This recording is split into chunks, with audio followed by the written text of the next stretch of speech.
Pagpalang araw po sa atin lahat. Direk Cathy Garcia Molina, binasag na ang katahimikan sa estado ng relasyon ni Catherine Bernardo at Alden Richard.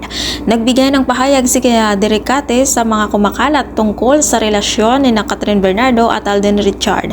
At malaki ang naging tulong ni Direk Cathy sa karir ni Alden at Catherine.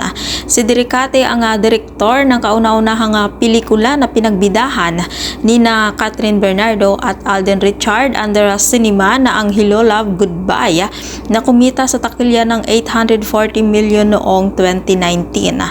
At ang usap-usapan sa ngayon na nililigawan ni Alden Richard si Catherine Bernardo matapos ang breakup sa ex-boyfriend nito na si Daniela Padilla. Paniwala ng karamihan na may relasyon na ang dalawa dahil makikita sa mga kilos nilang dalawa. At binigyan ito ng linaw ni Direk Cathy. Ayon dito, nagkataon lang na birthday ng tao, wag natin bigyan ng kulay. Sadya lamang pong hindi imbitado sina Joros Gamboa, Jeffrey Tam at pati na ako, ayon pa kaya Direk Cathy. Alam naman natin na private party lang yon. Kanya-kanya tayo kaya walang problema sa ganon. At sa tanong kung matutuwa kaya siya na magkaroon ng relasyon sina Catherine Bernardo at Alden Richard, napasabi na lang siya na, "Hay hala, ano ba yon? Ang bilis-bilis."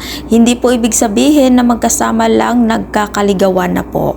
Pwede naman magkaibigan muna pero wala tayong alam doon kaya wag natin silang husgahan at pangunahan. Wala naman sigurong masama kung maging sila ni Catherine Bernardo at Alden Richard dahil pareho silang walang commitment sa iba sa ngayon, diba? Ayon pa kaya Direk Cathy.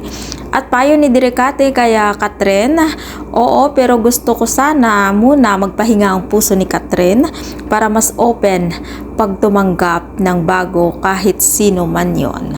Kung ikaw hindi pa nakasubscribe ng aking channel, mag-subscribe ka na sa aking channel, Ives K. Velasco. Maraming salamat at mapagpalang araw po sa ating lahat.